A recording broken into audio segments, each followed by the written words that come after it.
ஒன்னு சேர பொறுப்பெடுத்து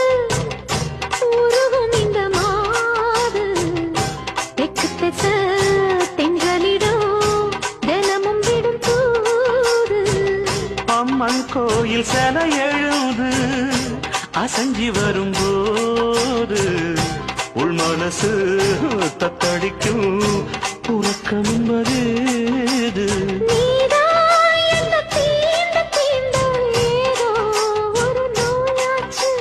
நான் தான்